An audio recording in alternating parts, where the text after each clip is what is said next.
Yo guys, Saber here. Welcome to today's video. Today I'm joined by my good friend Shaggy. How are you doing, Shaggy? Hello everyone, I'm good, I'm good. Thanks for asking. How are you, Seva? I'm also great.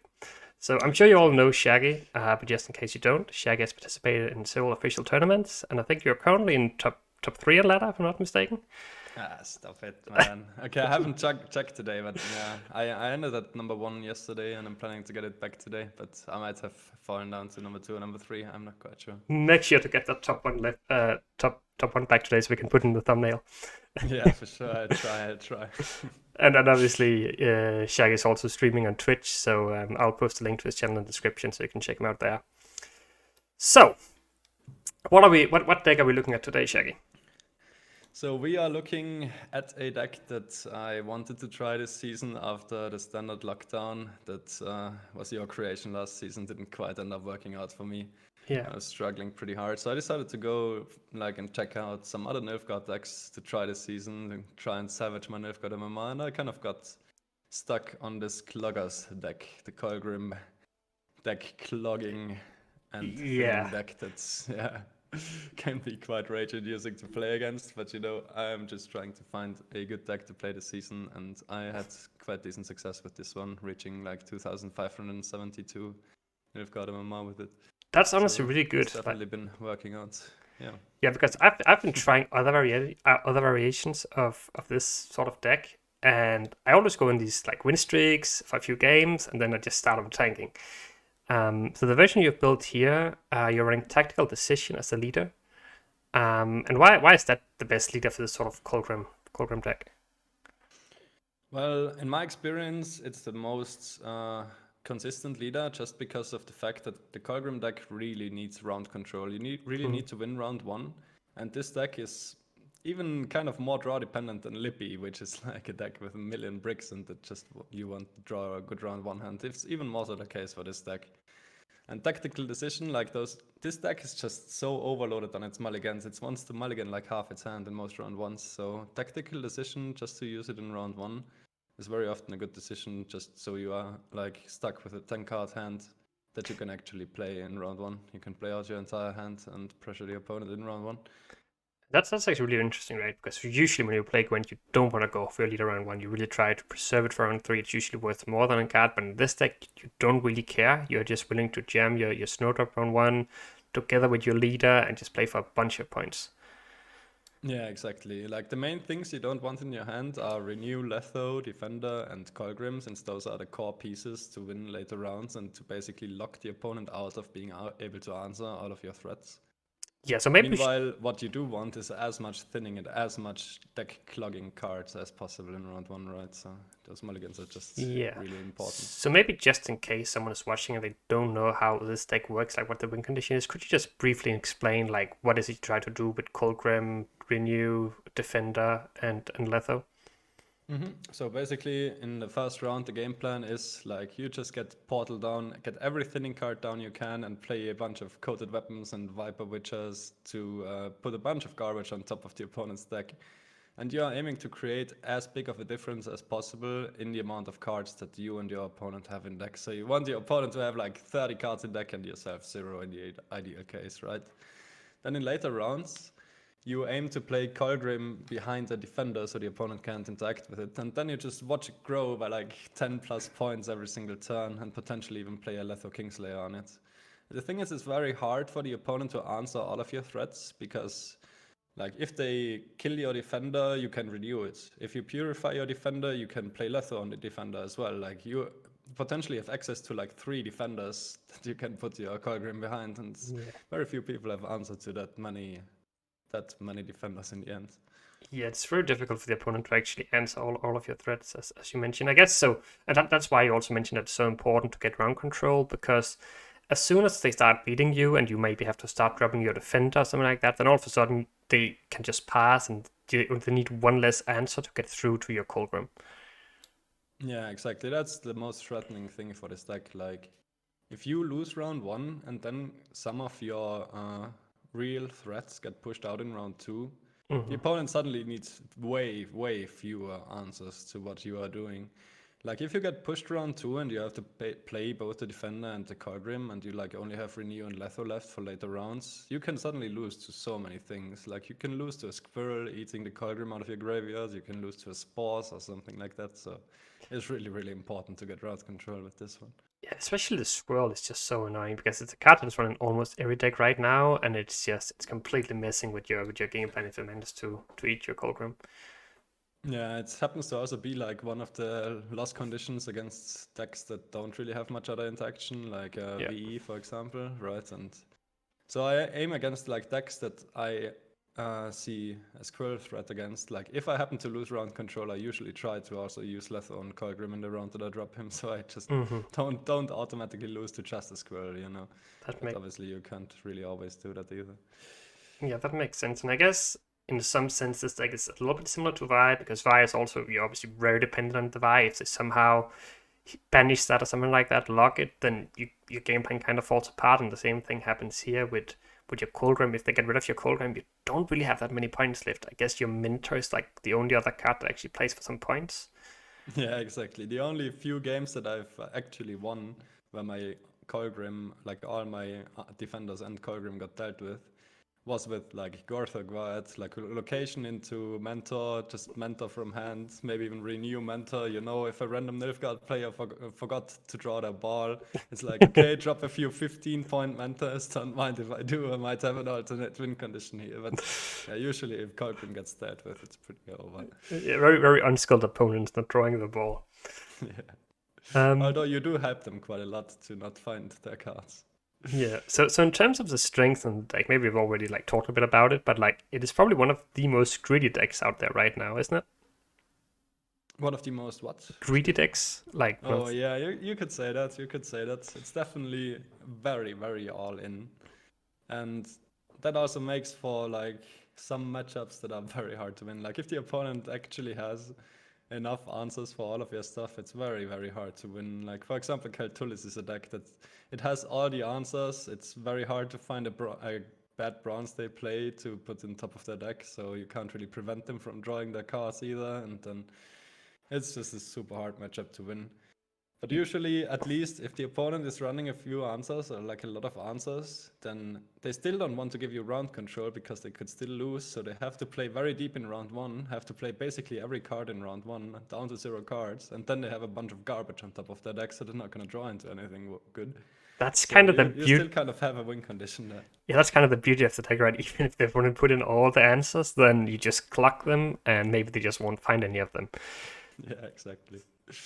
But I guess so that's probably also one of the biggest weaknesses of the deck, as we have like talked about a bit about as well, that if your Kolgrim get answered, then you really don't have many points left. And there are some very specific matchups where it feels really impossible to win, like you mentioned, Kelly, but Lippy is also very tough because they have multiple tall punishes and they can shuffle that deck back, so they can actually make your Kolgrim not even that strong in some situations.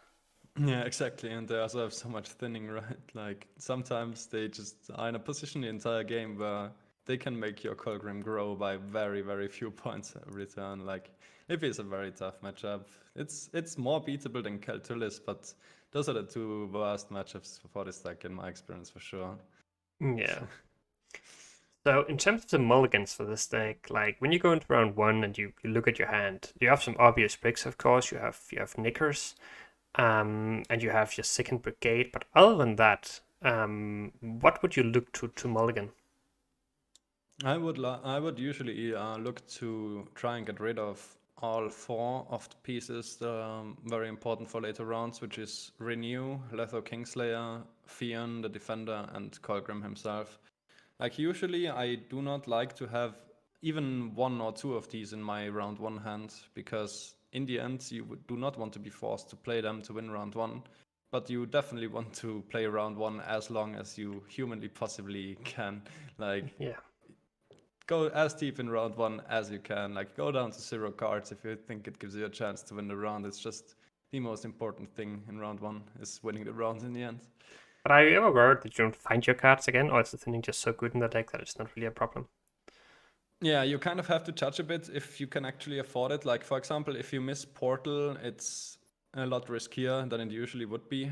Hmm. We do have Roderick as a tutor in the deck now, but still, if you miss Portal, that's like a lot of thinning from your own deck that you're missing. So not finding those cards again is definitely a real threat. At least Snowdrop and Leader can potentially help with that, right? Like, for example, if you use your Leader round 1, which is a very common play for this deck, actually, funnily Hmm. enough, just jamming that Leader round 1, you can actually put those combo pieces on top of your deck with the Leader, right? So they are not lost to you forever, basically. Yeah, that's pretty cheeky. So yeah, I mean, for something like Renew, I'm not worried about just naturally mulliganing it in my normal mulligans round 1.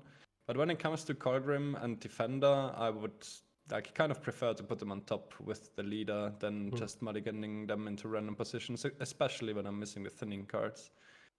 In the end, I've gotten punished quite a few times for just, mulliganing Kolgrim or Defender and being like, we'll find them when we need them, right? And then they get mulligans all the way to the bottom of the deck and you never see them again. And it's like, although Yeah. the deck does thin very well. Like, if you find all your thinning cards, you usually have 2 cards left in the deck in round 3. So with the mulligans in round 3 in a 5-card deck, you're basically guaranteed to find everything you need. Yeah. So when everything works out, it's a very consistent deck. And I guess it is that most of the time it's just those few games where you get a little bit unlucky, you don't find your portal, you kind of break your brigades or whatever, and then you can kind of struggle a little bit. Yeah, exactly. So in terms of matchups, you already mentioned that Lippy and Kelly are probably not the best matchups, but what sort of matchup are you happy when you queue into with this deck? Well, a lot of matchups are very beatable. Like, for example, the VE matchup seems very good for this deck for me. Like, usually I have been able to win the VE matchup just by, the usual game plan of going as deep as possible round 1. My most recent edition of Spores actually helps a lot against VE, of course. Like, Yeah. when I played the deck before, I had a double hunting pack instead of Roderick and the Spores, but I decided to change for that because missing Portal, for example, is just such a huge deal that having an extra potential tutor card for it in round 1 can really help. Yeah, And the Spores is just a nice tech card because, like, by now, people are just completely disrespecting this deck. Like, when I queue into anything that has boosts, like Scoia'tael with a Hammer Riot, yeah, they go make a 30-point Hammer Riot. Why not? What are you gonna do about it? But yeah, the Spores can actually, like, against decks that have the potential to go so greedy, like they're often tempted to go that as greedy as possible in round 1 against you, and the Spores can really pull you out there. that's always something I really like when you have these decks that usually just are super solitary, doesn't care about the opponent's side of the board, and people have kind of realized that, so they just go super greedy against them, then just put in like this Spores as a 4P tick. It's so cheap, and it can really just turn some matchups completely around. So just like one final thing for the deck before we jump into some games, then I'm sure a lot of people have played against, maybe not this exact variant, but something similar. And I think a lot of people are super frustrated when they go into round 1 and just get a bunch of breaks on top of their deck. They don't draw their answers and sort of stuff. Like, how do you actually beat this deck? Like, what do you want to do against it? What do you want to do against the deck? Well, to a certain degree, it depends on what you are playing, right? Are you playing a deck with a few answers? Like, do you have something like a Heatwave in your deck? Do you have something like a Squirrel? Even those cards can help you win the game if you win round 1, right? So if you are a deck with like very few answers, but really want to make those answers count, then getting the round control, if possible, is very good against Kolgrim. In the end, it's pretty hard to win round 1 against a good Kolgrim draw because they just have so much tempo and they're not afraid to use their leader. Yeah. But also, it's just very, very good if you manage to win it, because if you can bleed out a defender in the Kolgrim round 2 and then you can like potentially just squirrel them or heatwave the last Kolgrim or something, then you're in a very, very good position to win the game. So general advice, win round 1, draw your cards, bleed round 2, and then hopefully your answer, you will draw that for round 3 to then answer the last Kolgrim or something like that. Yeah, exactly. Passing is just very dangerous against Kolgrim, especially if you don't have many answers, because one thing that the Kolgrim deck can do is actually go multiple cards down. Like you, for example, go like 4 cards down in round 1 after the opponent passed. And then in round 2, you play a quick defender, a Kolgrim behind it, and the Kolgrim is already growing because the adrenaline is enabled so quickly if you have fewer cards than your opponent. And then if you don't have enough answers for Defender Kolgrim and a potential Letho on Defender and a potential like Renew on Defender or something like that, you will just get outpointed by the Kolgrim growing every single turn. That's such a crazy interaction, like being able to go for a bleed, being down 4 or 5 cards, and just gaining 10 points a turn on your Kolgrim, maybe 20 if you also have a Letho. That's that's not what Gwent is supposed to be about, I think. On one hand, I really like the uniqueness of it. Like no other deck in the history of Gwent could just not care about amount of cards in hand at all. But on the other hand, yeah, it does kind of break the game a little bit if something like this is possible. Yeah. All right, let's jump into a few games, shall we? Let's do it. All right. All right, yeah, that's another thing, right? Like Kolgrim has a pretty decent matchup against the Gnar Witchers as well, so having a good matchup against V and a decent matchup against the Gnar Witchers in the current meta is just kind of really nice spot for like this fourth faction kind of deck to be in. So what do we do with our mulligans here? Well, definitely kick the Knickers first of all, and well, I would probably be tempted to kick the Renew, but also kind of want to get the Spores out of my hand in this matchup. But I mean, at least the Spores can be useful still. Should we get rid of the Renew, and then we have Snowdrop and Leaders, we should be able to... Yeah, we probably can count already, like, count it as a fact that we're using Snowdrop Leader round 1. Yeah. Like, we are still missing the Portal, we are still missing, like, a few cards that we want to play round 1. Like, we just want as many clogging cards and thinning cards as possible here. And Blue Coin is probably a lot better for this deck than Red Coin. Yeah, this deck kind of wants Blue Coin in every single matchup, just so the TA is on your side, the tactical advantage is on your side and not the opponent's side. It's like basically a free, like 8 to 10 points if you want to count it that way, right? Because if you, instead of your opponent having 4 or 5 points, you have 4 or 5 points. Exactly. So what do we actually do here? Because this is kind of awkward. We don't really have Portal we can start with. We can't go Leader, right? Because we will draw too many cards. Yeah, this is a super awkward start. Do we ever go like Spores here and then we try to see if we can joust it next if it doesn't have a way to boost it? Yeah, it's just very low tempo. That's the issue I have with it, but... Do you have another suggestion? Yeah, this is a really awkward hand. Like, outside of the YOLO War Council, that might be our only play at the moment. Okay, I guess it's kind of a shame to use the Spores now as well, just because it should actually be pretty good on his Scytheman towards the end. Yeah, and the best purpose for it was probably to just Snowdrop or Leader it back into the deck and find something better to play instead. Yeah. But yeah, you ended up with a like really awkward hand. Not having any of the 4 provision like proactive cards like Infiltrator and Nausicaa. It's quite unfortunate. So right, so our plan didn't work, but the opponent gave us a Witcher student. So I'm so that's kind of nice, like everything considered. Yeah. Do we go like we can't go Snowdrop yet, really, right? Because we cannot go Leader to follow up. And the Viper Witches aren't online yet either, so is it like ever just Menno into a Joust here, or...? Yeah, I would prefer keeping the Menno for coated weapons. It's kind of YOLO, but I do prefer that. So I think we don't have the worst odds on War Council. I would still probably go for a bit of a YOLO War Council here. Okay. Oh, perfect, man. That's quite a good one. Good call. And I guess good call in hindsight. But no, I mean, I would still think that going War Council here is just the actual correct play. And one thing we have a lot of cards we want to hit, and like we actually have a decent amount of options that are not too bad to hit here. Like we can play any of the 4 provision cards in our deck. We can just play a coated weapons on the 2-point student. We can do stuff like that in this situation. So now our Snowdrop is online, but he will also get rid of the Witcher student if we don't. But we can't go for Viper Witch on it yet, right? So we would have to go coated weapons on it if we want to deal with it. Yeah, so now we have to make the decision whether we want to Menno Joust this 4-power engine that will turn all the Viper Witches. Might just be worth it, right, actually?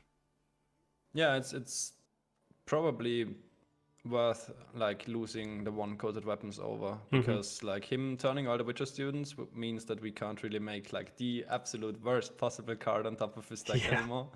And it also, in the end, it denies quite a lot of points in this situation, probably because this guy is gonna get like at least 2 points, but most likely more than 2 points in the future. Yeah, that makes a lot of sense. Yeah, these adepts can be really scary in round 1 if you don't have an answer for them. Yeah, exactly. Yeah, that's what I've been liking. The one of Joust and the one of Spores is just kind of tech options and things Yeah. that can deal. Like also some people have been playing a Helge against me, right? That's just for power, and having a Yeah. Joust for that is just such a good Super satisfying. feeling. Yeah. So the issue I'm seeing here is that like we cannot deal with this Griffin Witch, and it's gonna start playing for 4 points a turn pretty soon. But do we just ignore that for now and then just keep going and then kind of just hope for the best? Yeah, I would ignore that fact. Yeah, for sure. Just ignore it and keep So, going and hope for the jamming best. the points on the table. Brigades now then? I like it. Just getting all the thinning down before we like potentially use Go Snowdrop Snowdrop. plus leader. Yeah. So we have like we don't draw into the portal target we would have thinned. We don't draw into the brigade we could have thinned. And then I mean sometimes in some matchups I don't actually mind using Kolgrim round 1, which is a pretty weird thing, but in the end, if the round goes really deep and you can actually just like renew it right away in round 2 in the push, it's it's definitely a consideration at least. Because It this can be deck dangerous against deck with Squirrel, of course. But Yes, this deck usually doesn't run Heatwave or Squirrel. I've seen it very few times, but they usually don't. yeah, I've gotten a bit scared of Squirrel against the Norwiches in recent times. Like I've run into that from a Norwiches a few times. But yeah, the most common thing to expect is them just having like the one copy of Geralt, like vanilla Geralt, just destroying a unit with 9 or more power, and that's kind of it. So do we go, like, obviously if we go Viper Witcher on this now, it won't actually do anything because he will transform it next turn, but that's still just the correct play? In the end, which bronze exactly we put on top of the deck isn't even that important. Like I wouldn't even mind giving him just a Griffin Witcher or something either, if it meant that it's like could potentially win us the round. So you're saying that those 2 points could be more important basically than giving a Witcher student? Yeah. The main important thing is that we just put any bronze on top of the deck, as long as it's not like, as long as it prevents them from drawing into their best cards, it's kind of fulfilling the purpose. Obviously, it's extra fun if it's a 2-point token, but it's not like they keep it anyways. And yeah, so do we ever go Snowdrop here, or do you do this on something else? We can go for Viper Witcher first. We can still take the opportunity to transform, like to give him one student here. I think it's still a decent play to take. I guess the issue is that we don't really have any other target either. That like we play for 1 more point on the Adept, but that's about it, right? Because if we do it in the other Griffin Witcher, he will just transform that later, and this one got veiled. You can always transform it later as well. So at least it's a few more points than on the student, but we still have Gorthok Ward, which might also be like an extra Viper Witcher. So do you usually use that on Viper Witcher or Mentor? I would say usually on Viper Witcher, but there's definitely a lot of situations. Like usually I want to keep it until a bit later in the round, so I can decide whether I think that a Mentor would actually give me a chance to get out of the round and win the round, right? So right now it looks like we're going to struggle to win this round. So would you ever consider saving Snowdrop Leader for round 2 to survive the bleed, or would you just jam it and say, okay, we go all in here? I would consider it, but in this situation I still prefer jamming it. Like, should we just go do that right away then? Yeah, I just want, like, if the opponent wants to win round 1 so badly, make them spend more and get more clogging going, like get more cards on top of the deck. So do we just get rid of these 2 now? No, it's a bit scary because with Leader we could actually put them directly on the top of our deck, and most of the cards in our deck we can actually. So Defender and Letho then? I could even see Coated Weapons in Letho, and like Defender and Kolgrim we just put on top with the Leader later. We do that right away? So we have them access to them guaranteed. Yeah, sure, let's do it right away. Should be roping now. Before he oils the Snowdrop or something. Fuck, that's a long interaction. Yeah, but we can quickly in Kolgrim, Renew, and Defender. I hope I did it correctly. Yep. Oh boy. I guess what we could have considered is actually keeping the Kolgrim and like actually using Kolgrim second to last maybe or something like that if it would end up still winning us the round. Like if we used it as our very last card, if he went down to 0 cards this round, we could actually immediately renew him round 2 and keep going. Interesting consideration. Now something we would have to consider is whether it is in Garrett range if we renew it directly or not. Yeah, I see what you're saying. So do we go for Coated Weapons here? We have Reach with this into Mentor probably. Exactly. Yeah, I would always keep Just hit reach this. with the Gortha and Tormentor. Would you and really just, like this? Just gives him a redraw, right? So isn't this better? yeah, I think I prefer the Griffin Witcher as well here. So you're already like up 6 cards right now, or well, down 6 cards, I suppose. Um, that's not too bad. The issue is, I guess, that this deck can actually thin rather well itself with Witchers as well. Yeah, yes, the Witcher trio and the second use of Assault, I guess, will thin him by 1 as well, and potentially Garrett Quen if he draws it. But yeah, I mean, the Witcher trio thinning is not like that big of a deal in the end. You do clock and thin a lot more than they can.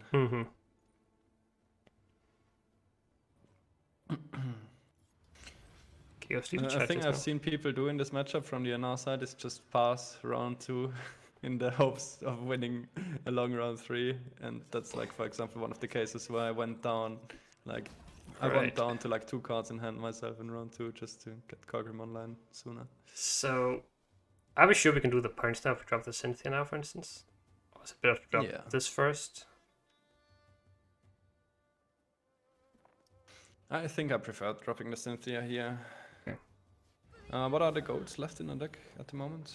It's pretty much only our... It's just the combo pieces, yeah. In the end.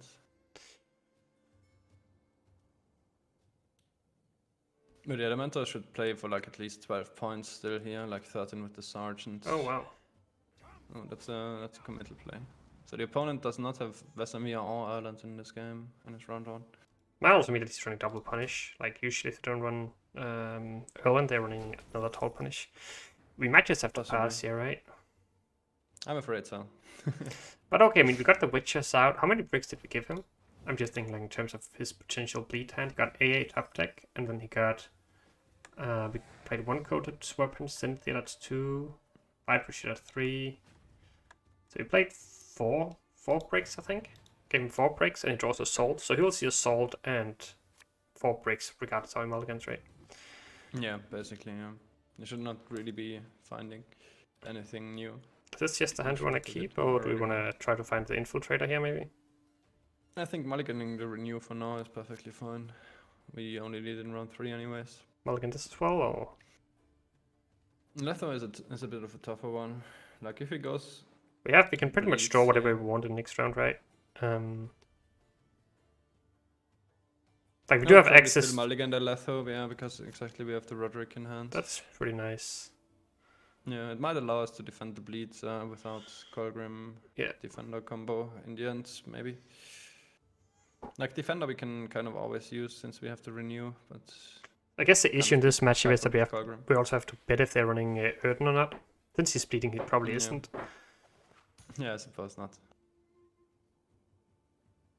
I do believe he had a pretty good chance against Erden, though, if it's the only Tor removal by just playing into 2 different rows with both our Kolgrims. Yeah. No, that's a weird play. It's a really weird play. Assault into 6-point card. Do we go for this into a Viper Witcher here? Yeah, I do like that. Like, we could try to get a hit with a Mentor, but it's also like it could backfire maybe.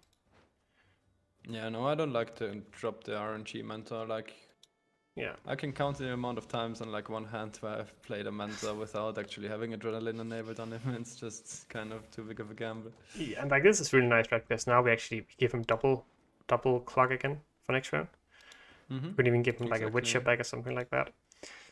Yeah, that's a kind of nice thing, at least when you get blood, you usually get to brick them even more. Yeah. Round 3. It's kind of like whatever they do, it's bad, right? Yeah, exactly.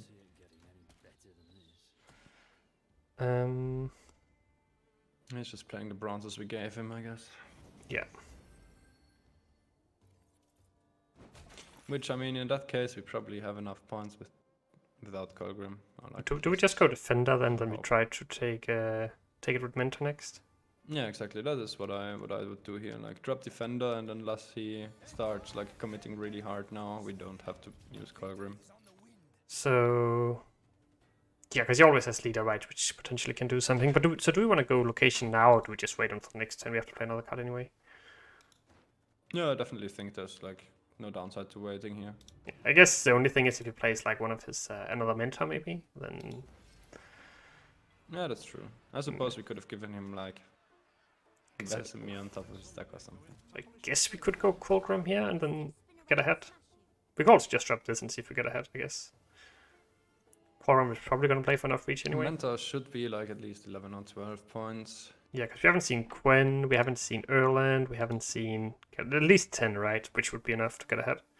So his last card is definitely Assault. No, he played Assault into this, right? Right? Oh, he assaulted the Ranger, right? That was the weird play we were confused about. And this was the card he had already, so it must be one of the bricks from last round I think he has in hand.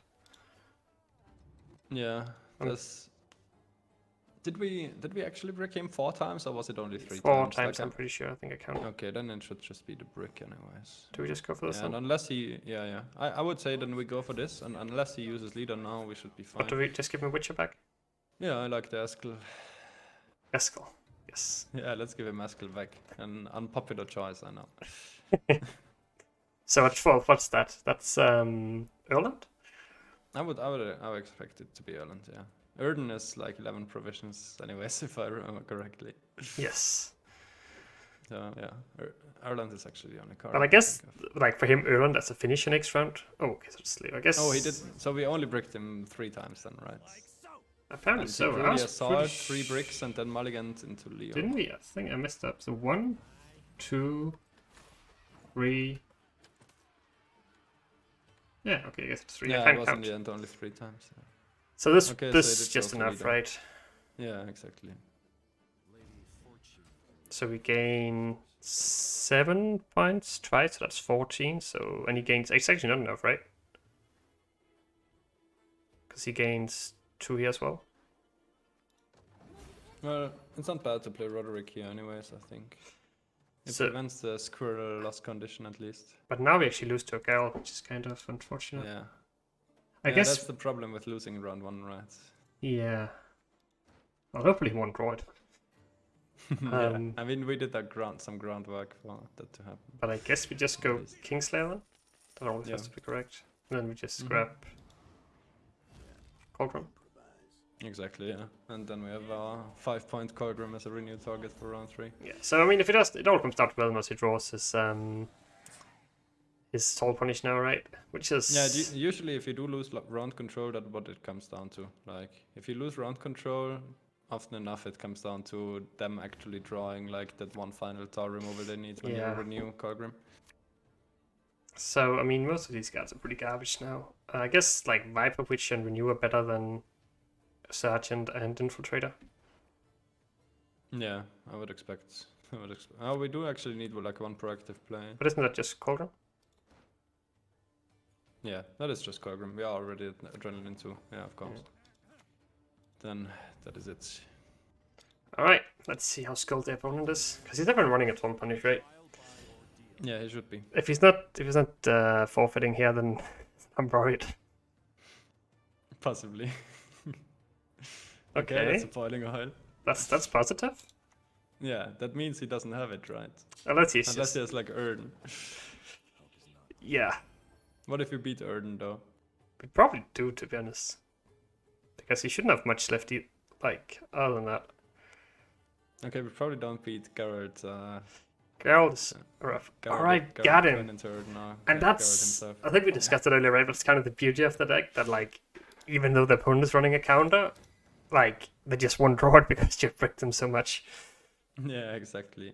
And very often, like, they just don't get to keep it in the hand, right? Like, usually you would think, okay, if the opponent just draws the answer in round 1, then they already have it. What are you gonna do? Well, what you are gonna do is, like, always force them to push and always force them to play down to very few cards, even potentially 0 cards if they want to win the round or if they want to push you.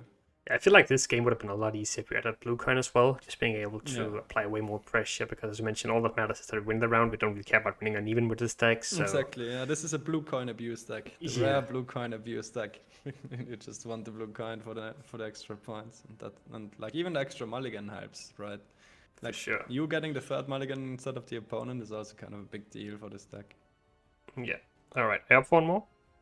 Yeah, sure, let's do it. All right, so we have against Lockdown. Is this a good matchup, and what do we want to do here? It's not a bad matchup, I think. It's like mainly the threat of having your defender like get Cap Barrett, right? Cap Barrett on it, and then invoke Kolgrim is the main thing we're scared of. But in general, game plan is the same thing as usual. We just try to win round 1. Kick a Yeah, sergeant. mulligan like 1 sergeant, I would say, yeah. One for try. Just mulligan some portal targets at first. One more. And probably the Joust, I would even say. I think the Joust is worth less than the 4B cards at this point. It's nice that we have Snowdrop again. Yeah, so Snowdrop is nice, but there's hand is pretty garbage here, right? I guess we have like double-coated weapons, but yeah. Yeah. No portal. And without like the portal is usually a good hand is a hand with portal and a bad hand is a hand without portal. That's all how it it comes down goes. to. Do we just drop like a sergeant here to start off with? Try to he'll probably log it, then we can play the brigades. Something like that.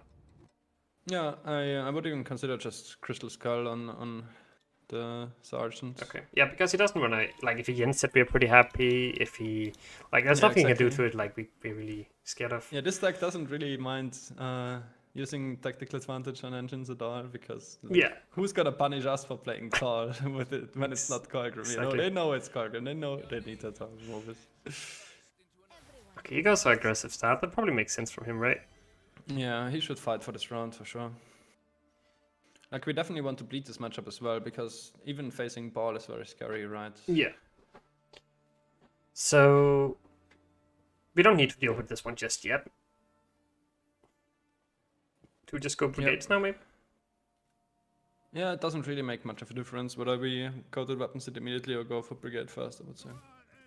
Just try to see if it gives us something we would rather use quarter weapons turn. I guess it's like I guess a small thing to consider is if he has Duchess Informant from hand and 2 brigades in the deck, yes. then he could grow it to 6 right now. That's very It would scary. be kind of annoying, yeah. That's really bad. I mean, at least he already played the Breathens, right? Yeah. So it makes it less likely, but good heaven, of course. Does Breathens first make it less likely? I mean, yeah, I guess so. I mean, it's just one that less they have card both that of does it, them. right? Yeah. Okay, I mean, so that line kind of backfired. I didn't really expect a Ramon lock there, to be honest. True, yeah, Ramon Lock was another thing that could have prevented us. Do we ever go like YOLO Roderick here? Like, it's a lot of potentially really bad targets. I want to wait for Nikas to come out. That's the one thing I would like to do I like beforehand. that. So we just go maybe Infiltrator here? Yeah, I like him. Infiltrator is good here, and then next turn we have the necessary adrenaline for example, a Viper Witcher from the location. Exactly. Oh, but Nikas came out. I guess like one thing to consider is that if we actually need this location to play for another mentor for points later on, but maybe it's okay just to go for. Yeah, we might need it. No, I think now that Nikas is out, I would probably just go for Roderick here. Like, what is our deck? Defender, Letho, and Renew. Yeah, so like any combination of Renew and Letho would be really bad, or Fion as well wouldn't be great. But like if we can find Cynthia, War Council, Menno, Portal is great, right? So I think it should be okay. Yeah. This is what Roderick is here for. And just take Menno, right? Yeah, exactly, for sure. Council? Yeah, it's gotta be the council here, I think. We did our thinning. And then we just take a Viper Just a Witcher. Viper. So we also know that Snowdrop is only drawing a Viper Witcher and a Just give him more Sergeants then? Yeah, giving him more Sergeant is better than giving him more locks. I agree. And yeah, we are probably gonna need the location for Mentor for points here. Since the opponent had like Ramon and Brathens, that does like some of the deck's best goals to fight for rounds, right? Where they don't want to play ball. Yeah, for sure. But at least it's nice that like I mean I think he's playing it correctly, right? He's actually going aggressively with those. But if we get out of this round, then his only really tempo play left will probably also be like Ball and Usurper, so it will be easier to bleed him if we manage to survive here. Yeah, and what this tells us is that he's probably like most likely not running an additional Tile Punish, right? Only Invocation. Yeah. Because either Brathens or Ramon usually get cut if they want to include something like Leo Bonhart. Yeah, I agree. That's a positive. And if he needs to yin this Sergeant to take the round, and we might not care about losing uneven. Yeah, if he needs to use a Tile Punish to win this round, then we might just be fine. Like, Ball is still something we have to deal with, but yeah, we might have like something like Defender and Letho on Defender to protect our Kolgrim against Ball. We just go Snowdrop here. Do we want our Nausicaa Sergeant and Viper Witcher here? So we could get rid of the Kolgrim, basically. I'm just wondering what else play do we have right now. I guess we'll all just go for this, but then we... Yeah, I suppose it's either Snowdrop or like coated weapons on the one more Hunter for me. But giving him more locks is not optimal, but I mean, That's giving just him a an extra slow Hunter is play, kind right? of okay. It is pretty slow, yeah. What do you think? I don't mind the Snowdrop at all. I like it, yeah. Okay. So do we get rid of Sergeant and Kolgrim here? Yeah, most likely. I would say so. We haven't played Portal yet, right? So Yeah, we need to make sure we actually only have 2 targets left, so... yeah, exactly. Okay, that's Oh. an easy coated weapons. Right? Yeah, for sure.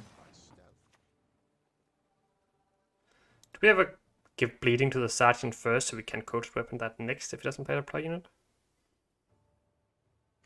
Is it possible for him to play like non-deploy units? Joust or something? Yeah, I suppose he could have a It's joust. not particularly yeah, sure. likely, but... Yeah, I mean, Sergeant is the target we want to hit with that anyways, kind of, so it makes sense.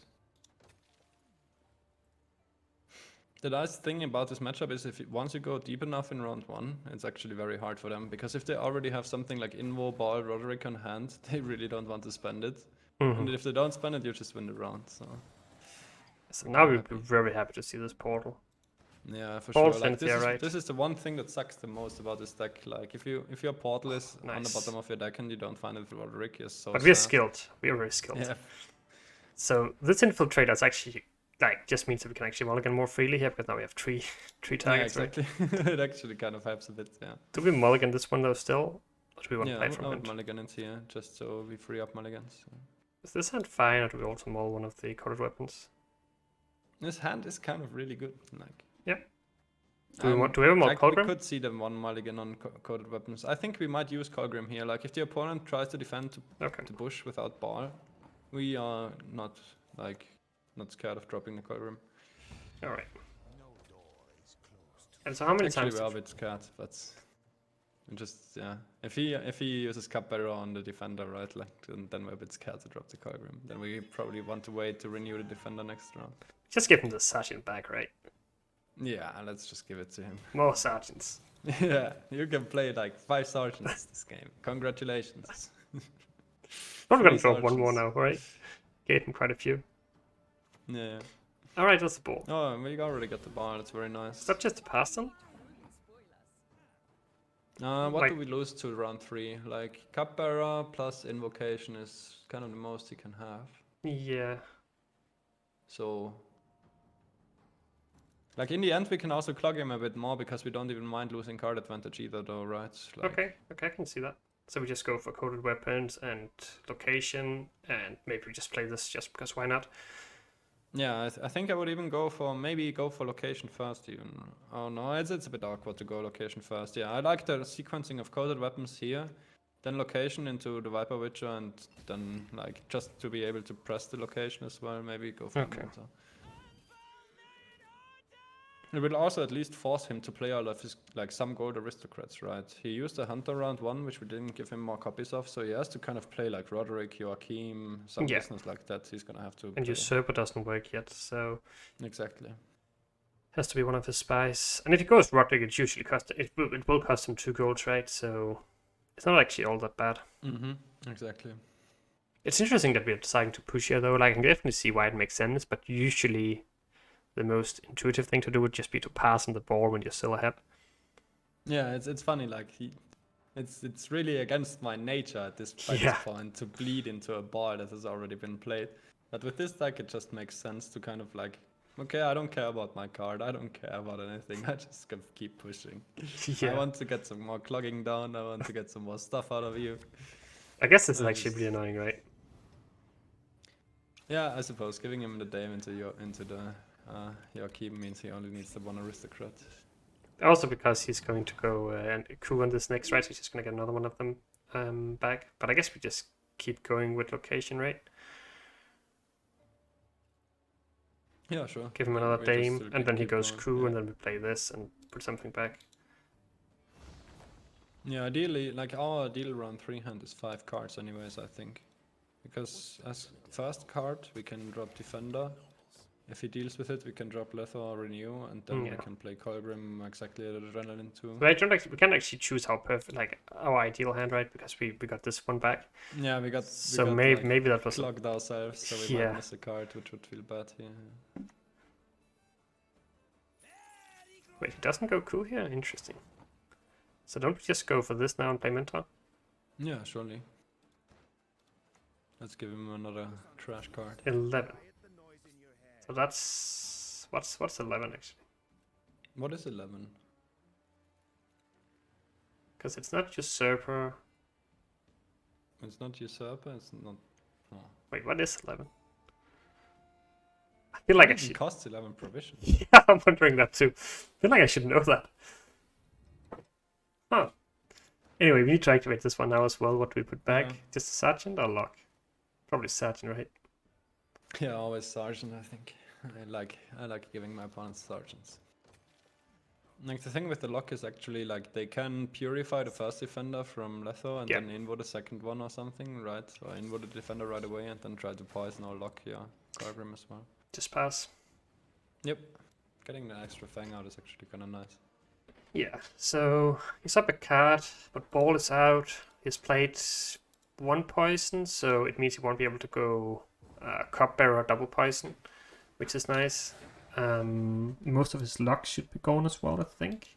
So hopefully if we draw, I think we need to draw Letho in particular, is really important. Please don't be last card, Letho. You're better than that.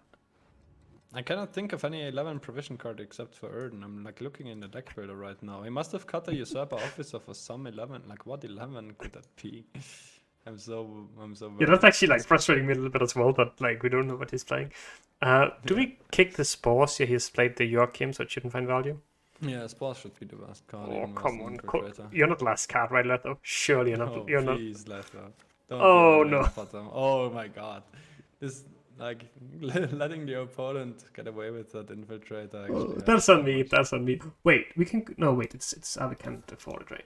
But wait, did he go Roderick? If he just went Roderick, it would have been so good, right? We could actually go. Yeah, I could have. We could go Snowdrop though.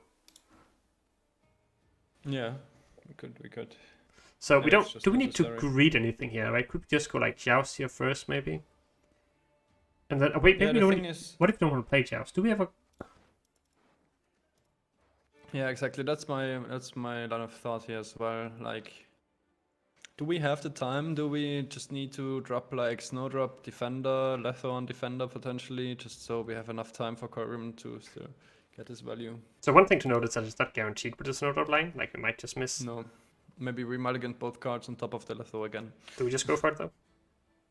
I would say so. Okay, come on, game. Like, Nilfgaard can actually just kill something, right? That's what they do. Thanks, God. Okay. Yeah. Get rid of these two. Yep. For sure. All right. And like I feel like they should be greedy enough to win, right? So now we can go Defender. On average, this should be enough to win, yeah. In this matchup.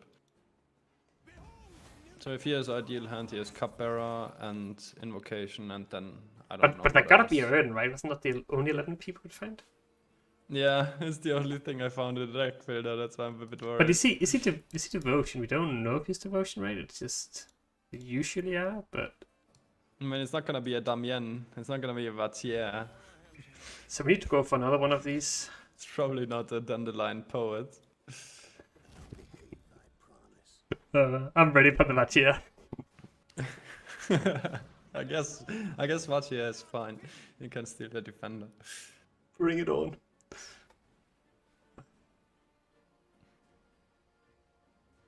So, what is this ideal line? Invocation Roderick on this now? and then a lock? I really wonder what this 11p card Yeah, is. me I hope too. we get to see it. This is the mystery. Wait, he's playing in. Wait, now he has a dead coup. Okay, okay, sure, not that anymore. Not that anymore. I guess we just go for this now. Like it's. Yeah, it's time. Maybe this was actually better, right? Because he's gonna go coup on this. Like we could try to make him miss his last card, and we don't need the points from double trigger. Because this is the gold, right? Yeah, Guardian's but he gold. should not have many golds left in deck, I think. But yes, that's 11p card. You have no what is. Yeah, but I don't even think he has another gold left except for that 11p card. Like he played every single gold, right? Yeah, He I played think so. Invo, Ramon, Brothen, Spal, Joachim, Roderick, Capera. That's like the entire list of golds in lockdown. Triss Lacerate. Oh, it's Triss! It's Triss Lacerate! Alright, the mystery has been solved. But wait. What We're running a sports. We're running a sports. Oh no. Fuck. I didn't mean it. Oh I no, didn't mean we're it. losing. Oh. Oh no, please miss. Please miss. No, Triss Sports, please. Oh no. Oh. Doesn't even win, it does, right? I think I'm pretty sure it wins. With 21. Found the Triss. He found the sports, I think. No. Oh, we lose by so little. We lose by 3 points to Triss Sports, man. Oh, that's so sad. That is really sad. Oh, It is probably our Sports as well. I don't think he runs it. No. Maybe he does. Maybe he does. All right. No, that's a sad game. It was quite fun, to be honest. It was quite fun. Yeah. Just a shame we didn't manage to deny him that Triss boss. And also a shame he had access. Like he found every single gold in his deck, despite us being cloggers and usually being able to prevent the opponent from drawing at least some golds by just giving them garbage on top of their deck. Yeah. All right. Thanks a lot for joining us today, Shaggy. It's a pleasure having you. Really fun, man. And remember to check him out on Twitch. Again, I will post a link to his channel in the description. And he's streaming basically 24/7, so it won't be an issue for you to find him. I don't know about 24/7, but at least Close. Trying to stream every single day here. All right. Bye, guys. Have a good one.